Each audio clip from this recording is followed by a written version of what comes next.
Boa noite, pessoal. Estamos aqui dando início à nossa live no Política Cotidiano. Hoje nós vamos falar com Pedro Ivo Batista, um grande amigo, ambientalista. Vamos falar sobre Carta da Terra.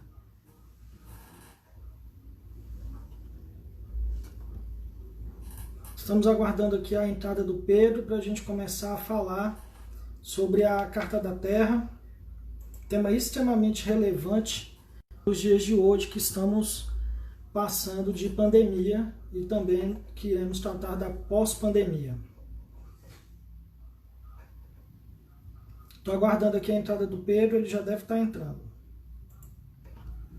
Para quem não conhece, o Perfil Política Cotidiano foi criado por mim e pelo professor James Bauer, e a iniciativa é descriminalizar a política de modo geral e tratar de vários assuntos relacionados à política de modo geral e também ao nosso cotidiano. E por isso a gente vai ter diversos temas aqui para tratar, e hoje a gente vai tratar sobre a questão da Carta da Terra e a sustentabilidade, porque é um tema que está relacionado à política, mas também está relacionado ao nosso dia a dia. A sustentabilidade é uma questão extremamente relevante nos dias de hoje, onde a gente tem essa questão do aquecimento global, e não só isso, mas também a sustentabilidade social, econômica, política, assim por diante. Estou tentando aqui, estou aguardando a entrada do Pedro.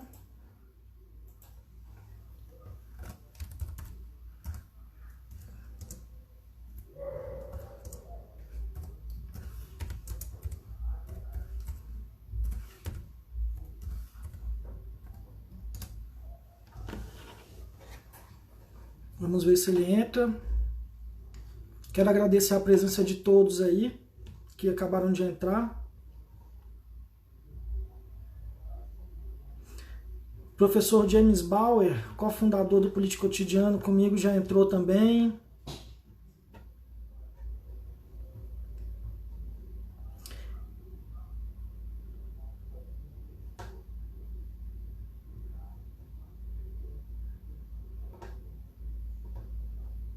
Vamos ver aqui, eu estou aguardando a entrada do Pedro, pessoal. Vamos ver se ele consegue... Boa noite, professor. Vamos ver se ele consegue conectar aqui.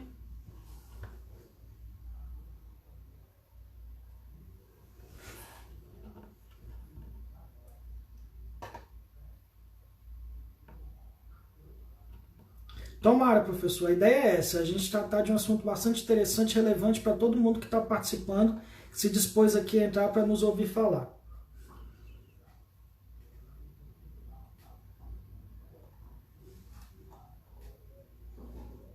Estou aguardando aqui a entrada do Pedro, pessoal.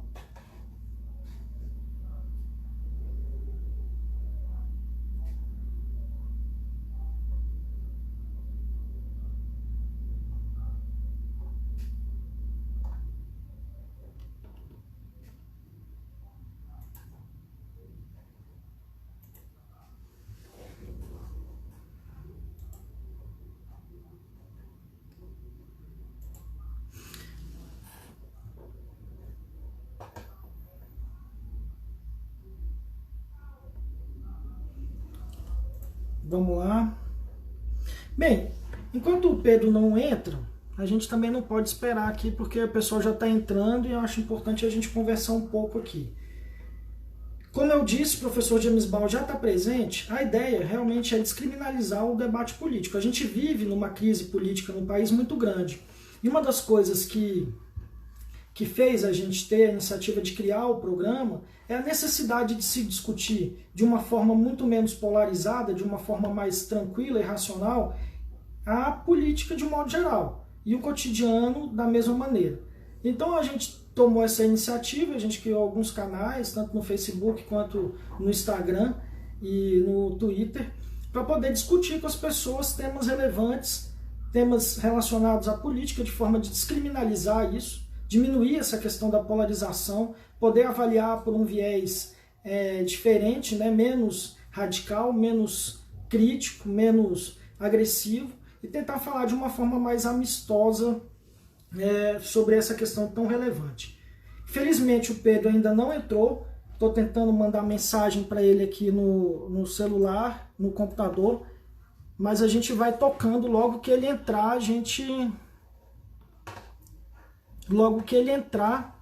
a gente começa aqui a nossa live.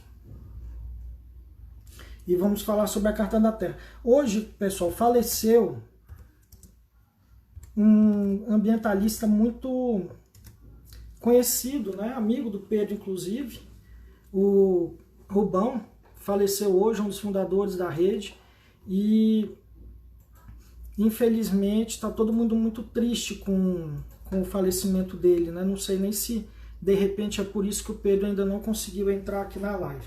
Ele já está online aqui no WhatsApp, está tentando entrar, já me respondeu aqui. Vamos ver se ele entra agora.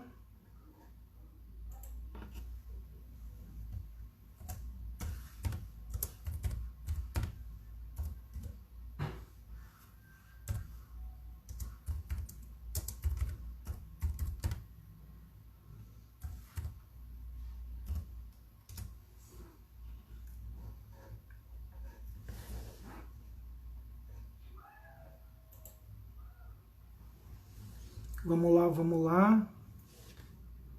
Deixa eu ver se ele já entrou.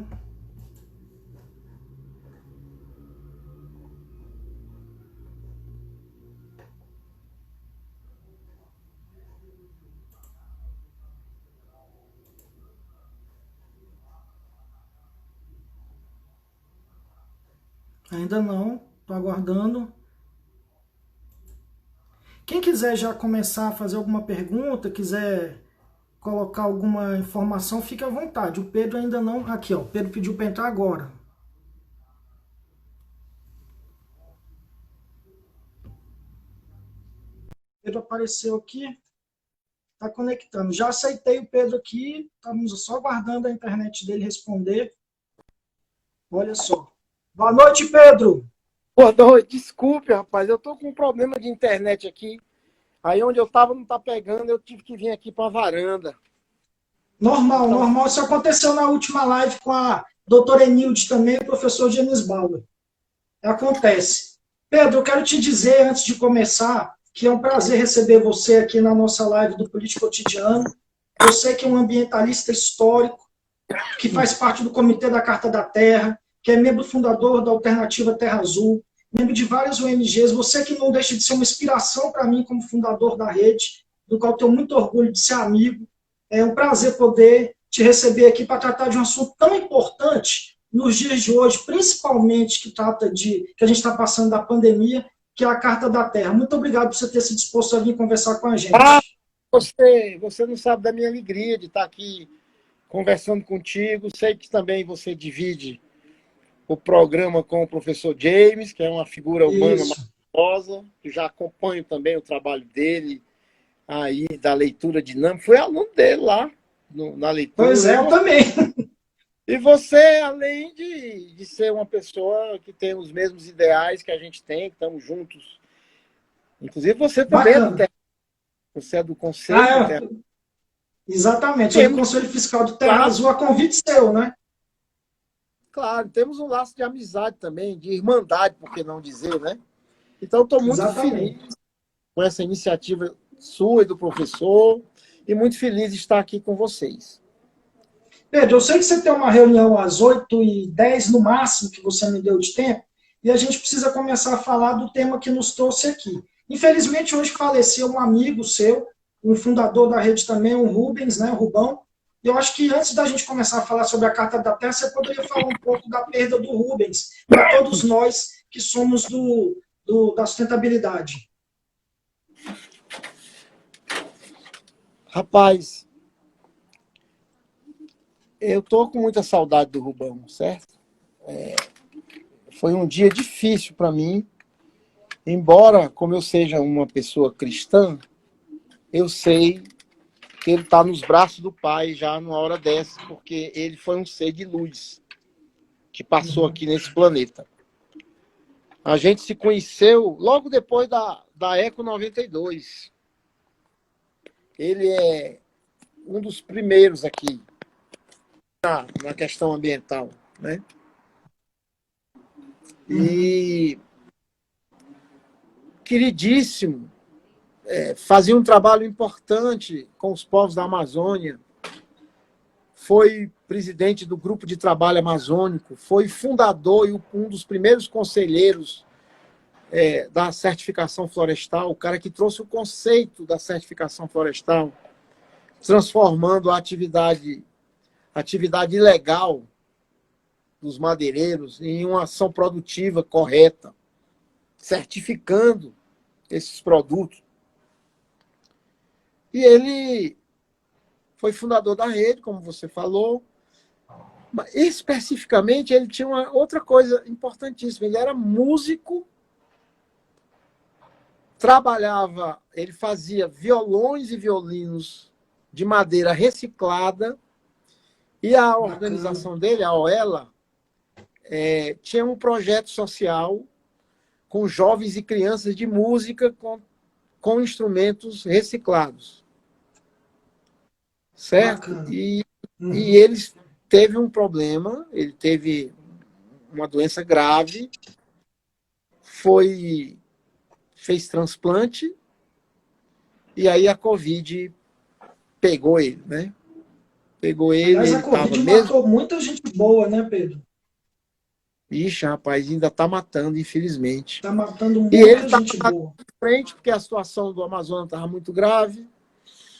Que ele estava lá com as comunidades carentes, que ele sempre trabalhou com essas comunidades, distribuindo cesta, fazendo mutirão. Só que ele já era frágil. Então, eu quero me homenagear ao Rubens Gomes, o Rubão, que passou por esse planeta, fez a diferença e, com certeza, está nos braços do pai, né? E a gente que era amigo, a família principalmente, a companheira, a esposa, as que sofrem mais, né? Pela ausência, mas tenho certeza que ele... Tá no bom lugar. Esse é uma que nós, ocidentais, perdemos o entendimento, né? Que a morte, ela é uma Páscoa. E que a pessoa vai continuar a viver de outra forma, mas a gente não se conforma. A gente não gosta de ninguém. Né? E a gente sente falta, né? E a gente sofre com isso, né?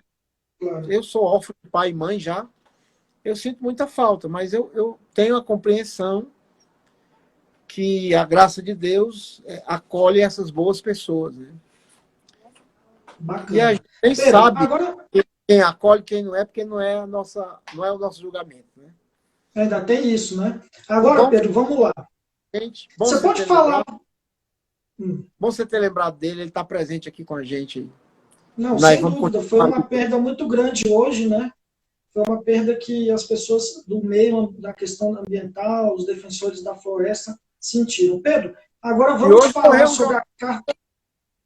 Já morreu um jornalista importante, o Gilberto Dimenstein. Isso.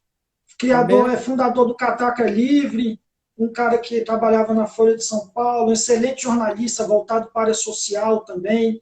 Ele participava da Orquestra Sinfônica de Heliópolis, fazia um trabalho social bem bacana.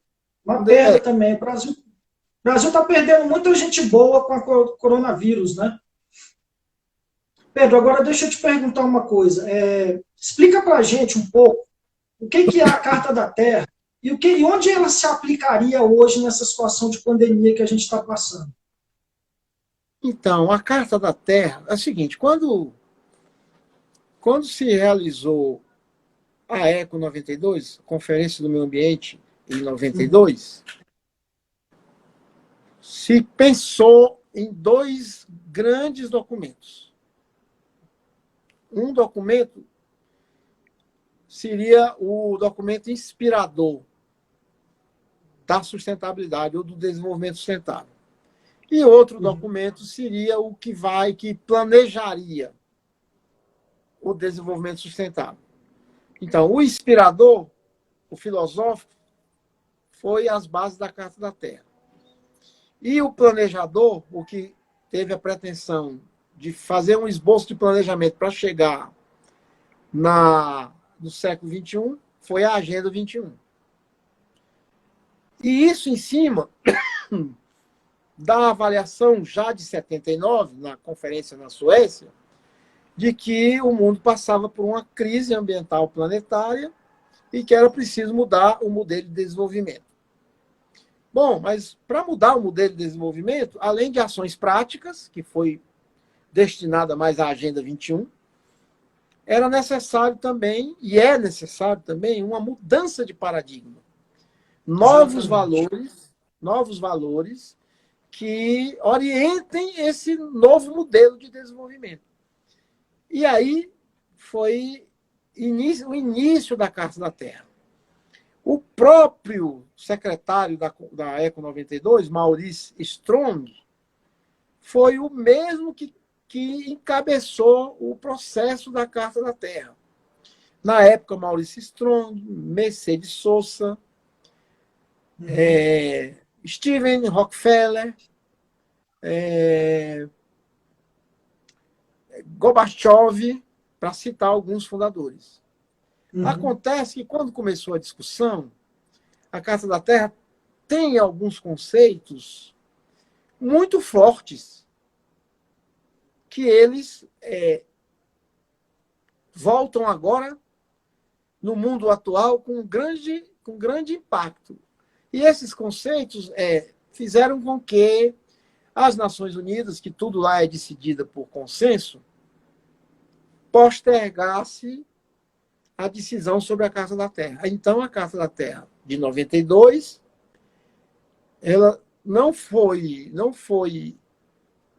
aprovada, e aí se criou, foi até melhor, porque aí se criou um movimento mundial, se criou um chamado Conselho da Terra, e o Conselho da Terra resolveu fazer várias consultas, houveram muitos encontros em vários países, em todos os continentes. No Brasil foi em Campo Grande, e esses encontros tiraram uma síntese que é a Carta da Terra. Foi quando Leonardo Boff entrou em seguida como um dos escritores da Carta da Terra. Ele também é fundador. E qual era o tema polêmico? O primeiro tema polêmico que deu foi energia nuclear. Que a Carta da Terra, ela condena a energia nuclear. Já na época ela dizia que a energia nuclear não é uma energia limpa, nem sustentável. E olha o que a gente está vendo hoje, né? Pois é, Um outro Fukushima que tema que diga. para a época, a época era muito avançado, que é a natureza, o conceito de cuidado, que é uma contribuição muito grande do Leonardo Boff. Quer dizer, é preciso a humanidade entender que ela tem que ser um ente benfazejo no planeta e cuidar de tudo que a cerca. E a categoria cuidado levou à reflexão do conceito de comunidade de vida. Esse conceito, comunidade de vida, é o preâmbulo do conceito que nós estamos usando hoje muito, que no direito é chamado os direitos difusos, a quarta geração de direito, que é a natureza também é um senhor de direitos. Já nessa época, isso não houve consenso. Porque se ainda somos antropocêntricos, você imagina em 92. Então, esses dois temas. E o tema do desarmamento. Olha que coisa, né? Parece que a gente está vivendo o ECO 92. Nós estamos em Foi escrito para hoje, né? Carta da A Terra, impressão que dá é que foi escrito para hoje, né, Pedro? exatamente, a Carta da Terra advoga que não há, que a paz mundial é a única saída. Como dizia o Gramsci, não há a paz é o único caminho. Exatamente. Só com a paz. E Se isso. você me permite, a Carta da Terra ela tem como os principais princípios, por exemplo, até porque tem gente aqui que não sabe, nunca ouviu falar, os princípios da Carta da Terra são respeitar e cuidar da comunidade de vida, integridade ecológica, justiça social e econômica, democracia não violenta e paz, coisas que exatamente o que a gente está passando por hoje, a necessidade de falar sobre isso, né? esses quatro basilares da Carta da Terra, que a Carta da Terra é uma carta que tem quatro eixos basilares, que é esse que você citou, Aham. mas 16 princípios. Princípio. Uhum. Cada princípio corresponde a uma relação que nós devemos ter interagindo com a natureza, na economia, na relação com os pobres, na relação com as águas, na relação com a cooperação, na relação com a Entendi. espiritualidade. Aí é a grande diferença dela para os outros documentos que falam de Uhum. desenvolvimento sustentável, que são importantes, como a Agenda 21, mas que são peças muito técnicas também, né? Tem Uhum. uma ciência importante, e é importante ter também. E a Carta da Terra, ela tem o conceito de mesclar ciência com espiritualidade, de mesclar o saber acadêmico com o saber popular. Ela não fala de religião. Espiritualidade é diferente de religião. É até bom lembrar, né, para quem segue a tradição cristã, eu sigo, que na época de Jesus, o maior inimigo dele foi a religião. Foi Uhum. O judaísmo também. a religião que ele professava, que o cristianismo é depois dele, Exatamente. que entregou Claro. ele para Pôncio Pilatos. Uhum. Então, a religião, enquanto instituição, ela tende a estar sempre ao lado do poder do Estado, seja qual for. A fé é revolucionária. Muito bom. A Agora, fé Pedro, é falando em. transformadora. Muito bom, perfeito. Agora, falando em a religião está próxima ao poder do Estado, como é que é a relação do Brasil no que diz respeito à Carta da Terra? Hoje, principalmente, como é que é essa relação Brasil-Carta da Terra? Governo brasileiro. Ah, não, isso.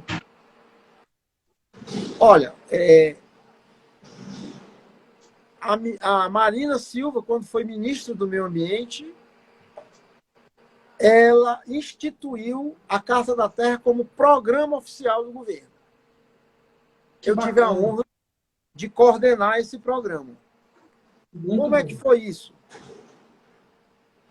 Tem um pessoal com barulheiro danado aqui. Desculpe, mas não dependeu de mim. Não, tá perfeito, eu estou ouvindo Como é perfeitamente. que foi isso? Quando a Marina assumiu o Ministério do Meio Ambiente, a convite do então presidente Lula, ela conseguiu implantar o Sistema Nacional do Meio Ambiente e implantar toda uma política ambiental que o Brasil não tinha. Com Uhum. todo o esforço dos outros ministros, quero dizer que todos os ministros, mesmo os da ditadura, contribuíram para a questão ambiental no Brasil de uma forma ou de outra. O único ministro que é totalmente fora da curva é esse rapaz chamado Salles.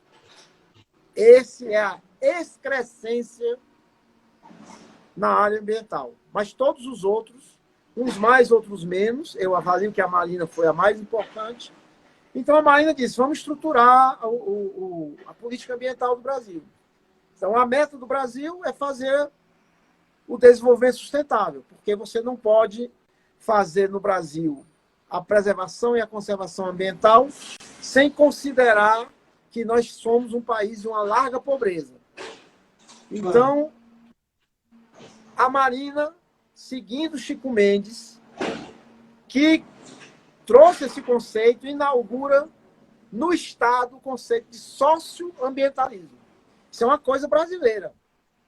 O movimento Bacana. ambientalista mundial tem várias correntes. Você tem os conservacionistas, você tem os preservacionistas, você tem ecologia profunda, várias. Mas o Brasil é que fez, nunca separou. É uma contribuição do Chico Mendes e de toda essa geração que ele formou, entre eles a Marina, nunca separou o social do ambiental. O ambiental é uma questão social. O ambiental é uma questão de direitos humanos. Não se dissocia, porque o ser humano é um ser da natureza.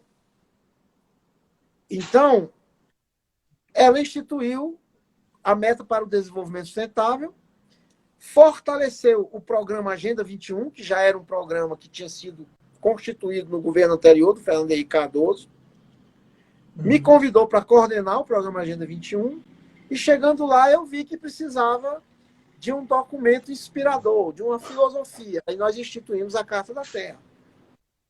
E fizemos em torno de 2.000 Agenda 21 locais, com um passo a passo, que era como fazer a Agenda 21 local, adotando a Carta da Terra como princípio. Isso foi inusitado no Brasil. Foi um momento muito bacana, reconhecido internacionalmente. A rede internacional assinou convênio, uma grande colaboração aí na época de Moacir Gadotti, Leonardo Boff, Nelton Friedrich e outros mais, sem contar os internacionais. Teve um seminário com o Frijolf Capra.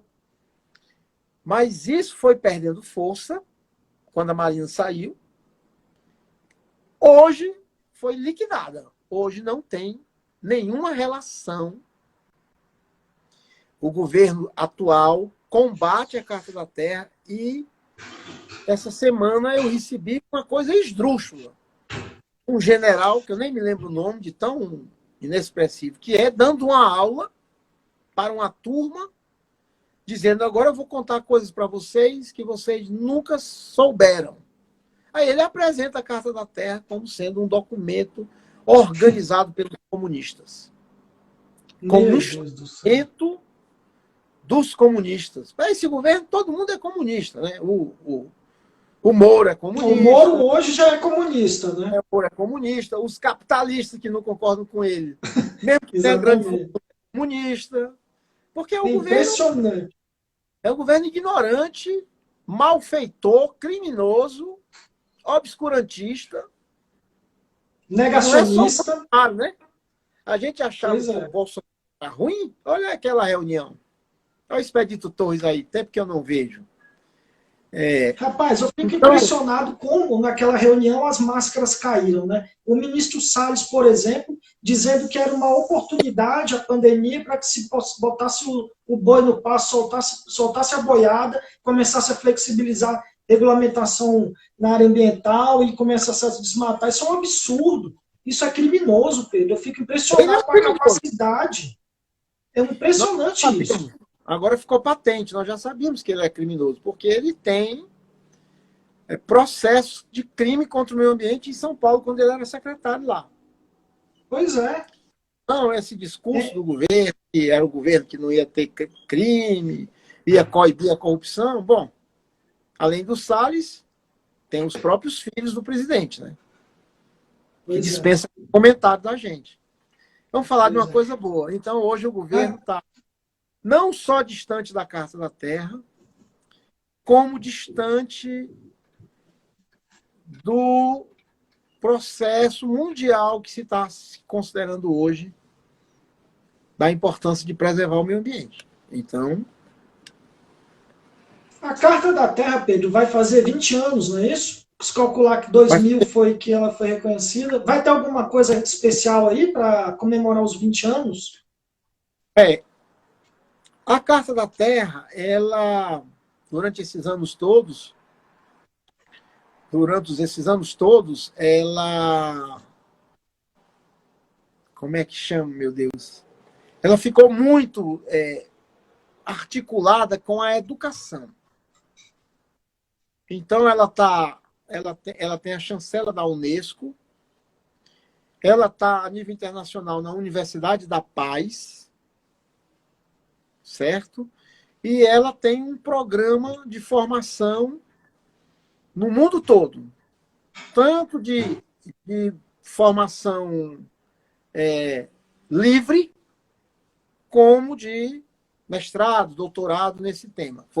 Sim. Só que nós fizemos uma avaliação, um movimento internacional, que compõe a Carta da Terra, que, além da educação, a gente precisava, em 2020, estabelecer um plano de ação para a Carta da Terra, para as pessoas perceberem que não é que, pelo fato de ser um documento, de ser uma filosofia, não quer dizer que ela não possa ser colocada na prática. Então, nós entramos esse ano de 2020 com uma grande campanha internacional que chama Carta da Terra em Ação, tentando popularizar a Carta da Terra e aproveitando o festival para disseminar mais esse importante documento.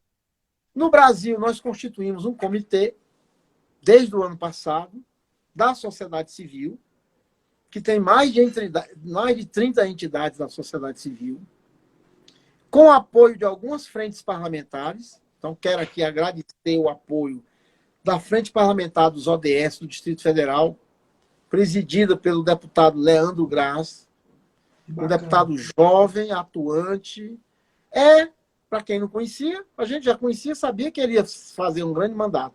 Mas, para quem não conhecia, é a maior surpresa da política de Brasília. Então, com o apoio dele, apoio da Secretaria de Educação, da Secretaria de Meio Ambiente e da Secretaria de Juventude, nós criamos um comitê.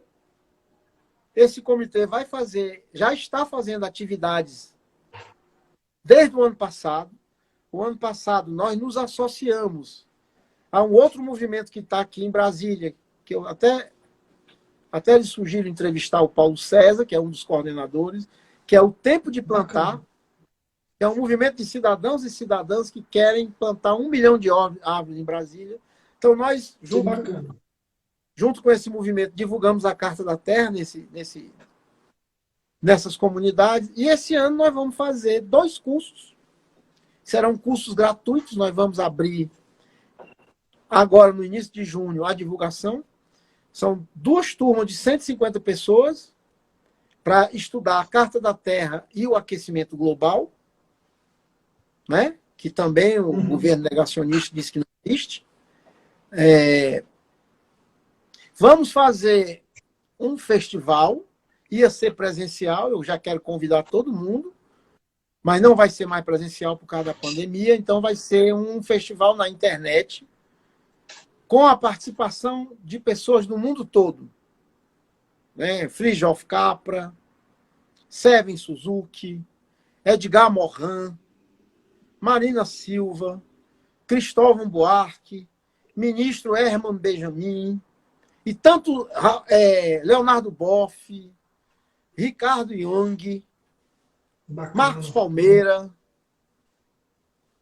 e tantos outros que ainda estão em construção. No dia 29, às 19 horas, no YouTube, a celebração da Carta da Terra, com música, poesia e intelectuais.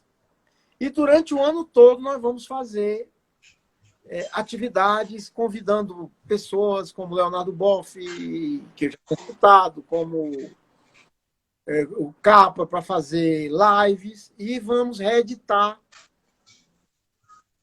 Vamos fazer uma edição comemorativa da Carta da Terra e da Carta da Terra para criança. Também queremos trabalhar, assim que essa pandemia aliviar, queremos trabalhar muito com crianças, muito com a juventude nas escolas. Que bacana. Provavelmente isso vai passar para o ano que vem, né? Porque esse ano... Então falta 1 mês, né? Falta 1 mês exatamente para a atividade que vai ter. É a primeira vez que eu falo em público que vai ter o festival e que vai ser na internet, aqui no Político Rapaz, Cotidiano. olha o prestígio do Político Cotidiano. Que bom, hein, Pedro? Agora deixa eu te falar. Para falar. Nós conseguimos configurar a participação do Edgar Morin, que é um dos maiores intelectuais da humanidade. Vai fazer 100 anos no ano que vem. Grande filósofo, grande filósofo. Esses dias eu li um texto dele sobre a situação da pandemia. Maravilhoso. Ele vai estar dia 5 com Alfredo Pena e Cristóvão Buarque no webinar da Semana do Meio Ambiente da UNB. E no dia 5 da tarde também vai ter um webinar com Marina, João Paulo Capobianco, jovens. Vai ter muita coisa legal. É o mês do meio ambiente. Então vai ter muita atividade. Bacana. Hoje é tudo na internet. Muito bom. Pedro, eu quero aproveitar aqui, já que o seu horário está quase chegando, né, já são 8h05, eu queria que você me falasse um pouquinho quais são as suas expectativas quais são as suas impressões em relação a essa pós-pandemia que a gente vai chegar daqui a um tempo, que o mundo vai ter que viver com isso. O que você pensa sobre isso?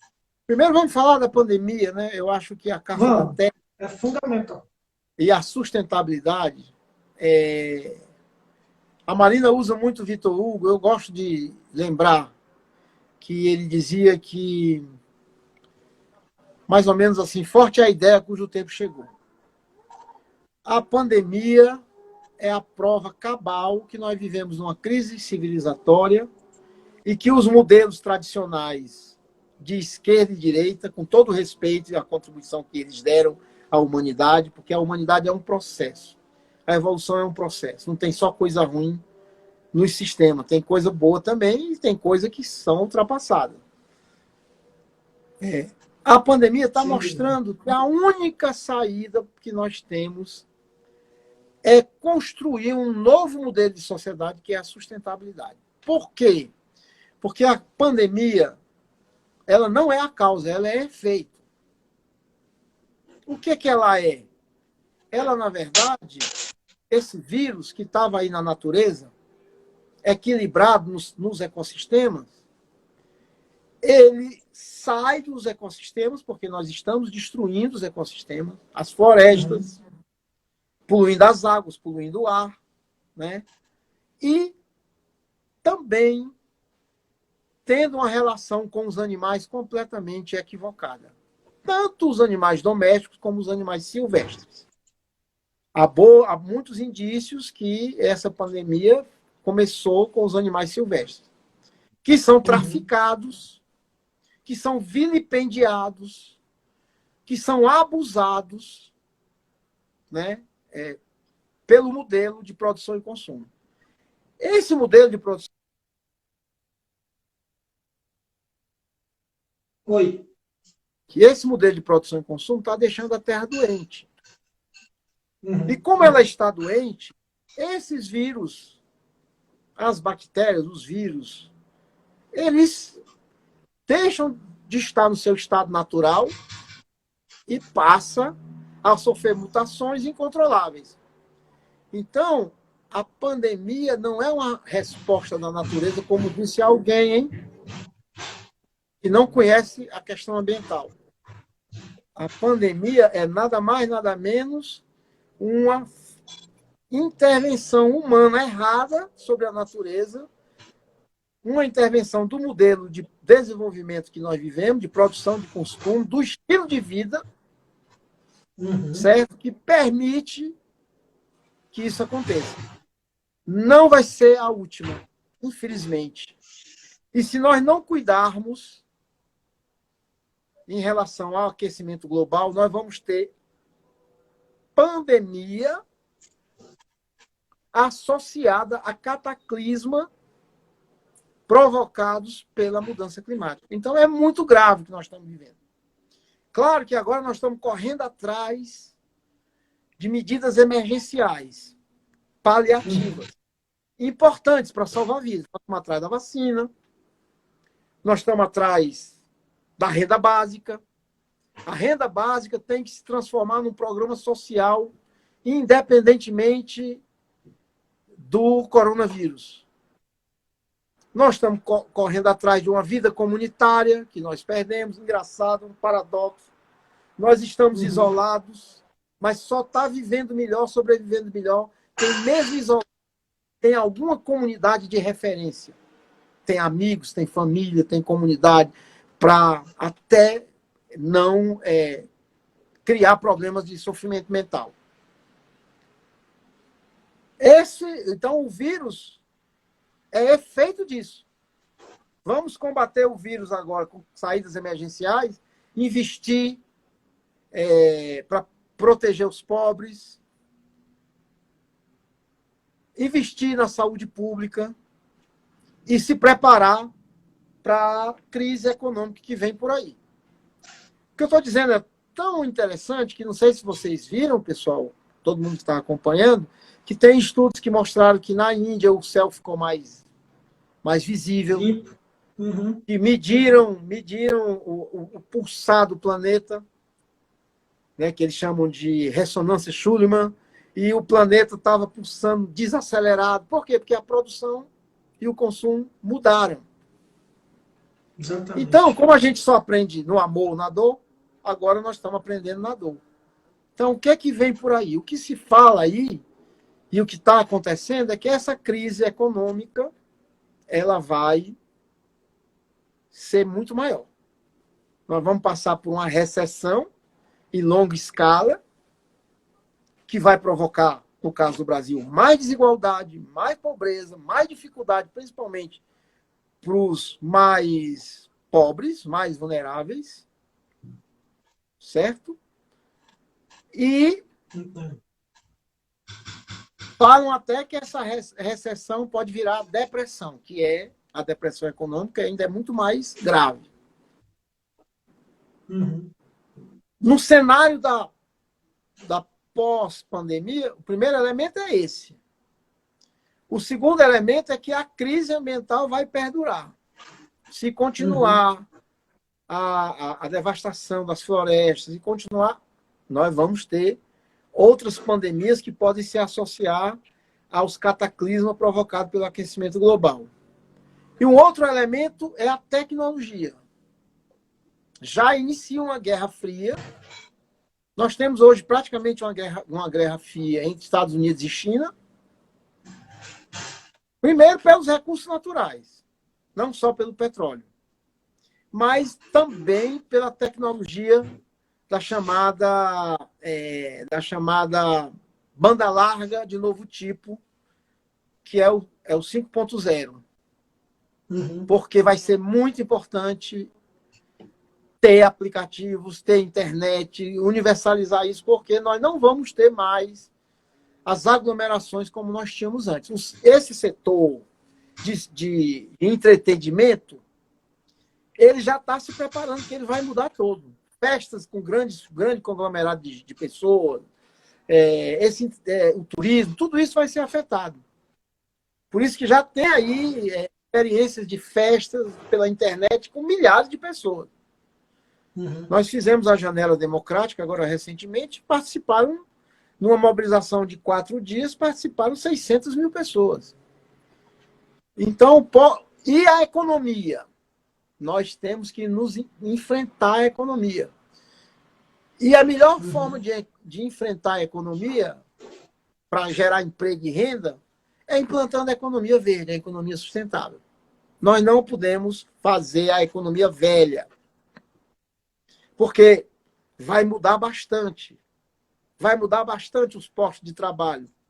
Com a chamada uberização do mundo, nós vamos ter muita gente que não vai ter mais carteira assinada.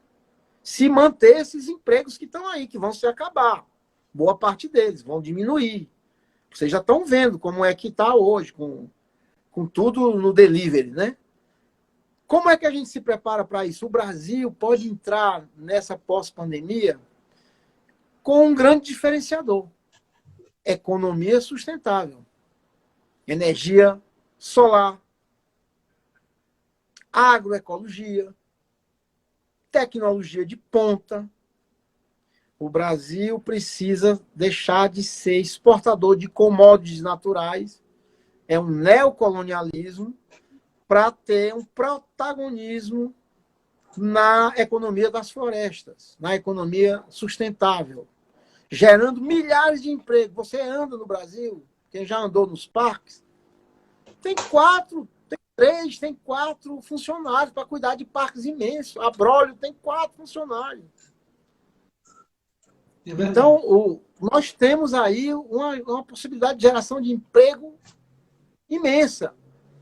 O Brasil é um dos que está mais bem preparado para a saúde pública. Apesar das dificuldades do nosso SUS, nós somos um dos poucos países com a população do tamanho que nós temos, certo? Que tem um sistema público de saúde.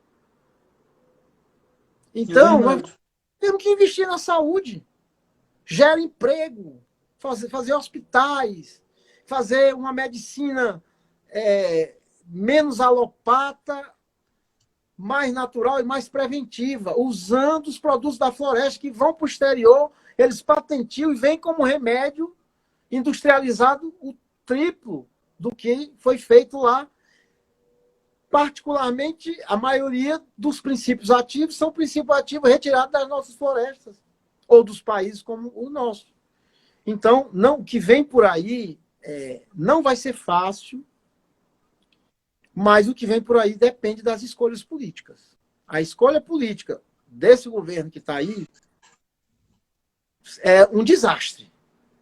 Não só política, como é econômica, como é saúde. Bom, basta ver a reunião lá para ver o time que a gente tem, né? Que parece ali uma conversa de... Vou nem dizer de quê. Ninguém sabe direito o que. Não, coloquial não, porque coloquial é bom, né? Descompromissar. O que eles discutiram ali, a não ser picuinha? O que eles enfrentaram ali? Cadê o plano de combate ao coronavírus? Cadê o plano de combate à economia? Esses caras estão malucos, eles estão fora da realidade. O sujeito fala em privatizar o Banco do Brasil, quando mesmo os países liberais estão investindo no Estado para proteger as pessoas. Estão se endividando. Não tem outra solução. Para enfrentar a crise que vem aí, não tem que ser fiscalista. Tem que investir. O Estado vai ter que investir em educação, vai ter que investir em saúde, vai ter que investir em tecnologia. Nós estamos atrasados. O Brasil está perdendo o protagonismo no mundo. Eu digo isso lamentando. Eu queria que desse certo. Todos nós, né, Pedro? Nenhum brasileiro quer que o governo seja ruim, se dê mal, porque quando o governo é ruim, não é ele só que sofre, é todo mundo. É o povo inteiro, o povo inteiro. Principalmente os mais vulneráveis. Então, pois é. Por um lado, como a Marina diz, e o Edgar Morin fala de metamorfose, que nós estamos vivendo uma metamorfose, a Marina disse que nós estamos numa mutação. Quem não compreende? E outros grupos intelectuais falam de virada.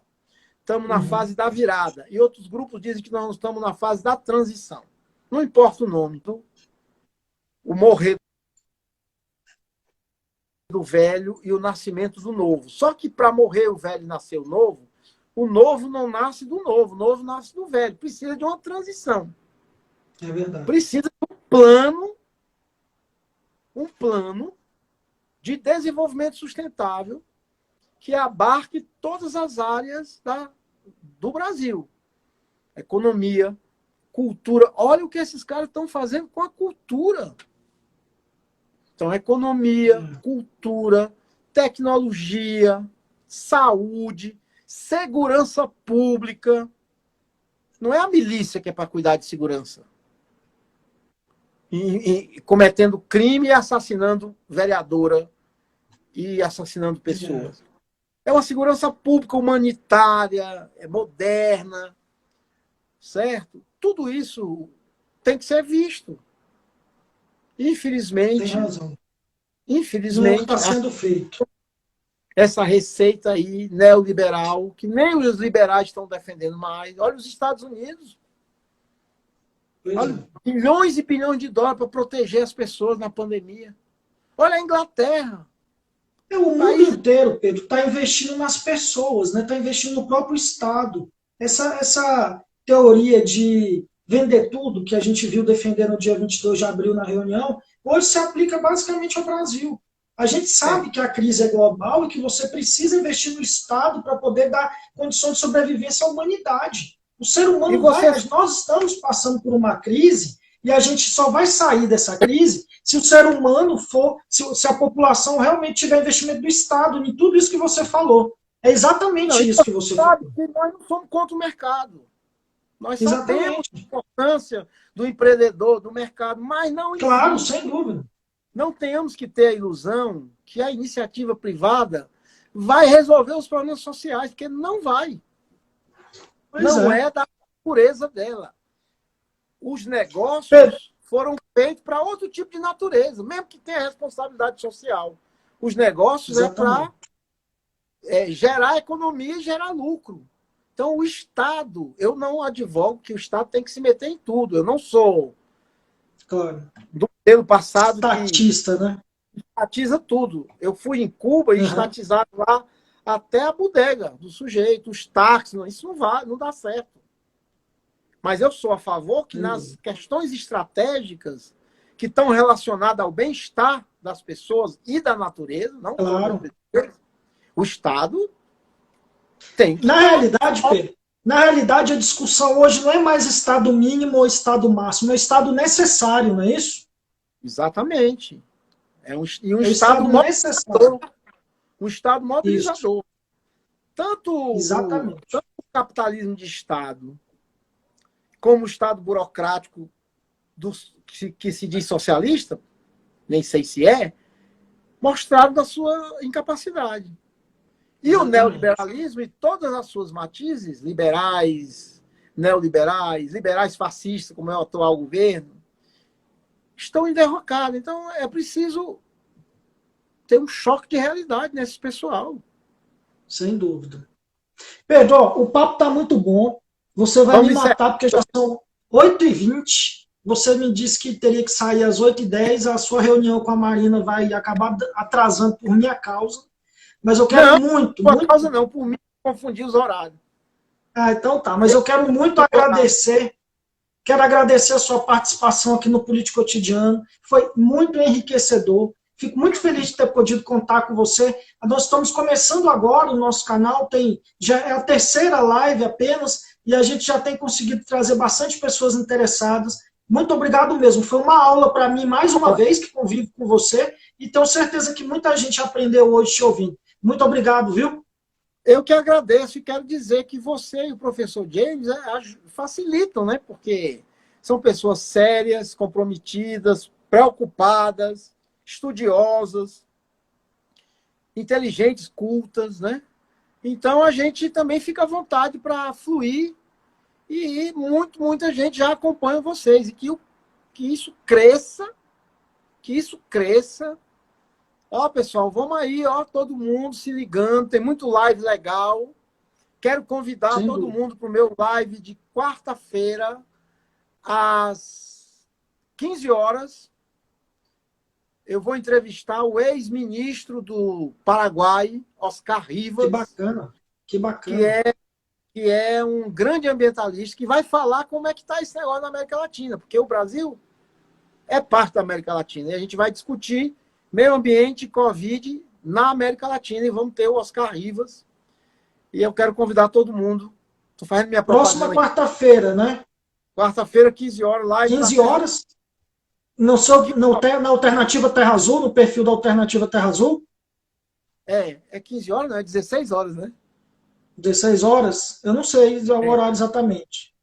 Então tá bom, de qualquer forma a gente... Entre lá no @Alternativa Terra Azul, clica lá e entra no nosso Instagram, todo mundo aí, que a gente vai estar lá nessa live com o Oscar Rivas, do Sobrevivência Amigos da Terra do Paraguai. Beleza, muito obrigado, hein, Pedro? Boa noite, meu amigo. Um abraço para todo mundo. E obrigado pelo convite. Estou muito feliz de estar aqui com vocês. Beijo no coração de todo mundo. E lembre-se, não saiam de casa. Isso aí, valeu, meu amigo. Boa noite. Boa noite.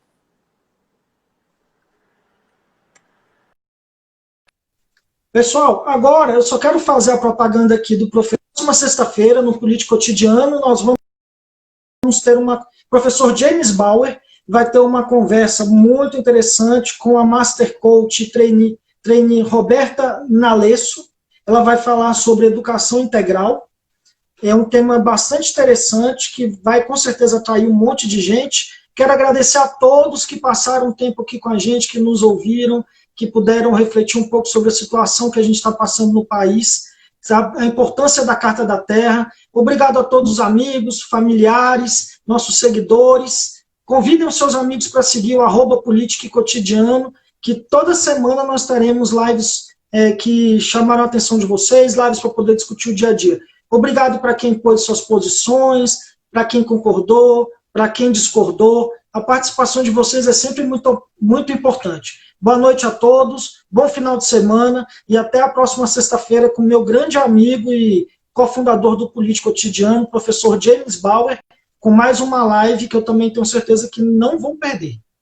Boa noite, pessoal. Exatamente, coach integral sistêmico. Obrigado, professor. O professor James Bauer está nos acompanhando aqui e já falou, fez a propaganda, porque não é da minha área, ele tem muito mais expertise nisso. Então, na próxima sexta-feira, coach integral sistêmico, com a convidada professora Roberta Nalesso, ok? Próxima sexta-feira, 19h30. Muito obrigado, pessoal, boa noite. Qualquer coisa, podem fazer os comentários aí, que a gente vai deixar a nossa live gravada no Instagram. Valeu!